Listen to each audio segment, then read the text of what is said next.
We can't go in. Oh, thanks. Key day.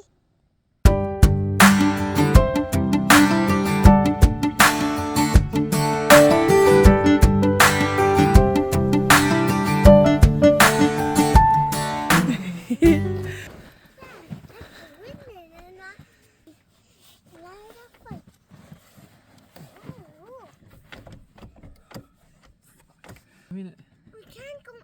Sorry, Dad. The deadbolt, and it's moving, but it's not moving and going click all the way up. Oh, I see it. So, come on, buddy. The key is not working. So it's the right key, but it's getting stuck and jammed in the lock. Just wanted to see if any of these windows were possibly open, because we want to get in there. We don't want to break it. Oh, I got it. You got it!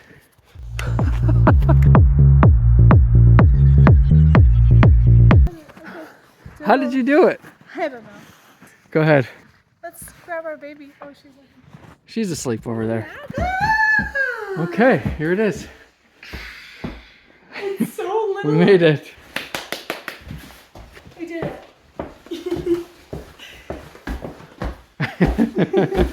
Okay, let's go get our wood. We left our baby in the snow. So all we're doing today is we are lighting this little wood heater to see how this thing holds heat and see if we can get it nice and warm and toasty in here. And we're just gonna hang out, and right outside here, there's a big pile of wood right there, and we're gonna start pulling that inside for it to dry out and take some of that home, because it's supposed to drop to -30 tomorrow for the next day, and all next week's gonna be really cold. So we need some wood at home, and that's the plan for today. Generally, is just to hang out, because today's our first day. Make a fire. We should have brought some coffee. We got a lot of light. It's nice in this little tiny house. I like this tiny house. It's nice in this little tiny house. This was the moment Andrew and I realized we were kind of rushing within ourselves. We were so excited for this day because we got the key to our new property and it was officially ours, and we just rushed ourselves to get here. Yeah, we're just like rushing to get here and quickly experience. Let's experience this quick.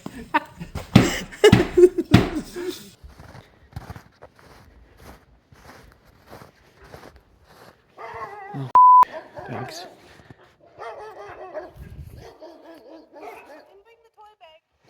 I'm just waiting. Yeah. They'll usually call What me if in. you said hi to them? Hey, Pop.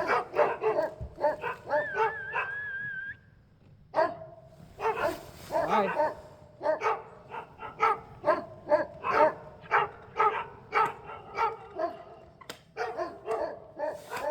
Okay. It's neighbor dogs. They're just protecting their property. Those are from the neighbors. But, you know, I'm not going to test them. They seem all right.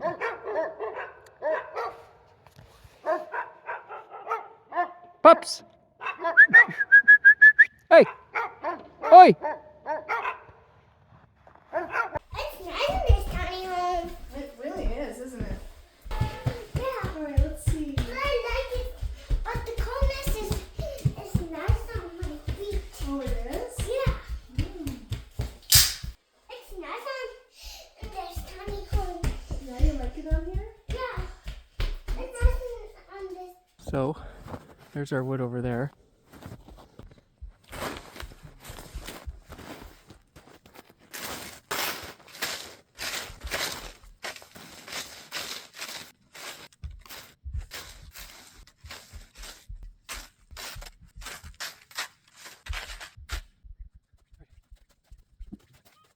So the snow is deep, not too deep. They have a bunch of logs cut here. We bought this property, there was basically behind the house over there, there's like logging trucks full of wood. So they cleared this whole property, put in the lagoon over there. So yeah, when we bought it, it has the lagoon and it has this little tiny house behind me. That's it. It has a well over there, but it hasn't been used in like 30 years, and there's about 80 feet of soot on the well. So we have to get it re-drilled or cleaned out. Then we have to get electricity ran in. You know, we're not like homesteaders. We're not off-gridders. Ooh, look at that. I don't know if you can see, we got some smoke coming out our chimney. Awesome. Okay. So yeah, we're not homesteaders, you know, this is just like a piece of property that we bought because with my business, I'm connected to the system. And that's the thing that Christine and I both realized is, you know, we're not trying to run away or get away from the system. Ultimately, the idea is to transform the system, everything, so that it suits everybody, works for everybody, right? You know, we wanted land for a long time. I grew up out on land, kind of being closer to nature. It's going to be cool because really the goal is to get this livable by next winter so we can stay out here. Our tiny house has just got a little wood heater in it and nothing hooked up to it. Yeah, we got a lot of work ahead, a lot of play ahead too, right? It's not really work, is it? It's fun. Anyways, I'm going to see if this wood is short enough to fit into our little heater. Let's see what we're working with.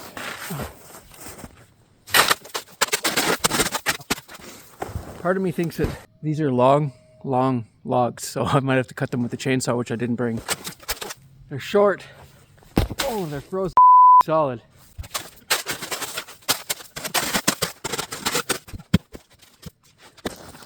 Got our first piece frozen solid. It looks like alder. Not great with my wood identification. Alder or aspen.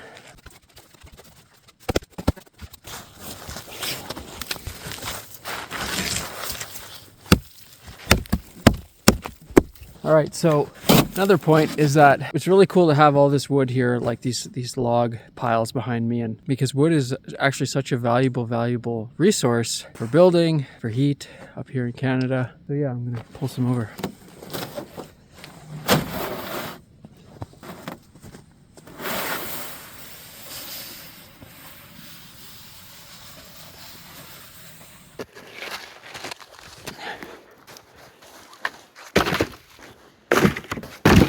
Just snow on my boot. Oh, look at that. Smoke coming out the chimney. Stop for a minute, baby. I'm so glad you're mine. Here we are. We're First here. day. 3 months. Where we put in an offer. And So, we freaking have land now.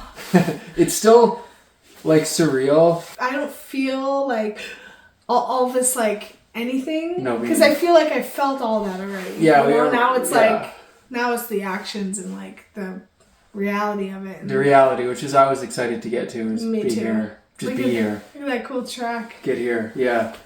I guess there's some Lynx tracks over in the back there. So like our plan is to make this livable by next winter. Because the only thing on here, well, there's a lot of stuff on here actually, like this little mini house, which doesn't really have anything except for the heater. Ideally, we'd have something like a trailer. Like we're looking at trailers. I didn't think I would be interested in trailers, but when you really start thinking about a complete unit that's like fully built, that has everything in it, trailers are actually a decent price to do that. Yeah. So I'd be more than happy to do that. Yeah, because we were thinking, like, what are we going to do? Are we going to build? Are we going to makeshift something up from this? Are we going to get a trailer? You know, we have a specific budget we're working with. So it's just like, okay, let's get specific. Like, we do have some funds that we can put towards a house. But how, you know, it's that point of, like, how do we get on here in the easiest, most effortless way that's most practical for us? And so, actually, we found a trailer we're going to go look at in a couple weeks. It's a manufactured home. We'll have to move it. It's 5 hours north.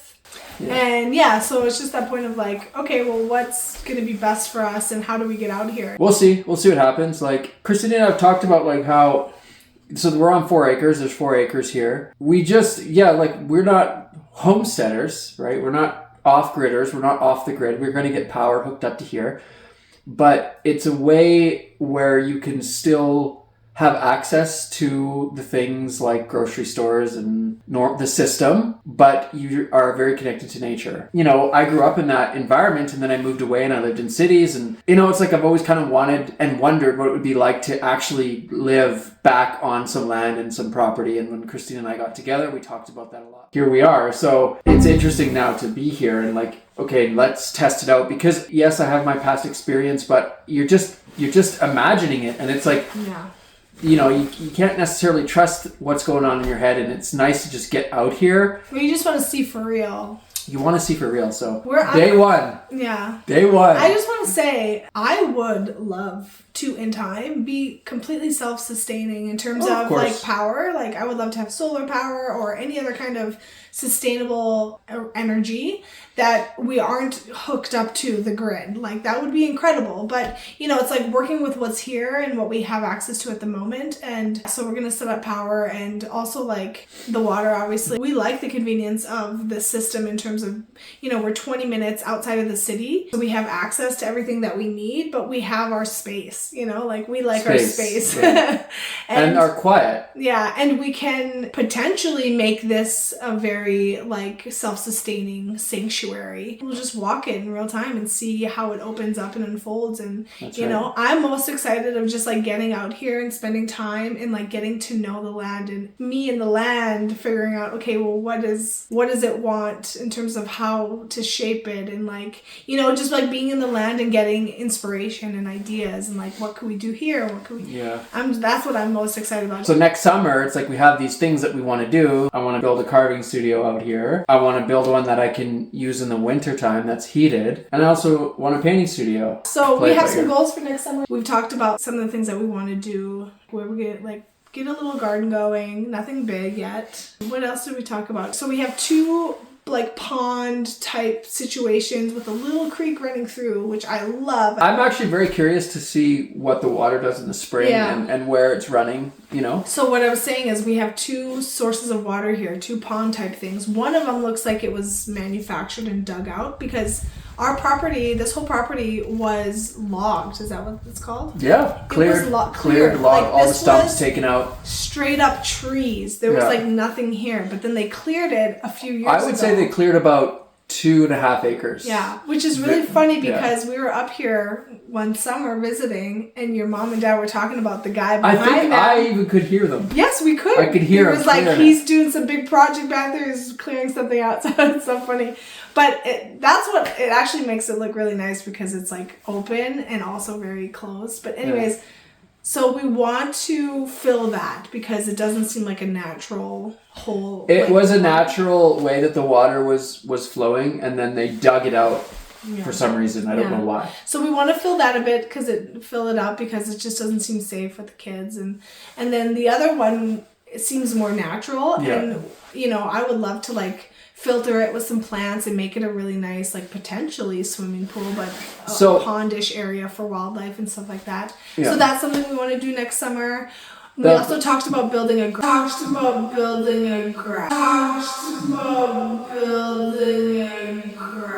bridge. Oh yeah, I forgot about that. Over the water, because there is water that kind of runs through the property. So like it feeds the swamp in the back. So there is like a swampy, marshy area in the back of this property. So like half an acre is really that. And it's not really usable. It's in the trees between our property and Andrew's parents' property. And it's kind of nice because like when my dad just came over here now, he said he saw a couple little rabbits running by. It's like, and that's why the lynx are in there, because they're hunting rabbits. Yeah. So it's going to sort of maintain some wilderness back there, which is nice. That's why we're out here, right? We like that. So anyways, you work with what's here, and exciting. So hopefully we'll give you guys a little winter tour of the property, and then we can do the summer tour, because it's mid-February. No, it's just the start of February now. Yeah, it's January 30th. It's supposed to be minus 30 like in 2 days. Like the temperature is going to plummet here for next week, so we probably won't be out here unless we're just so excited we're just going to come out here. That's it.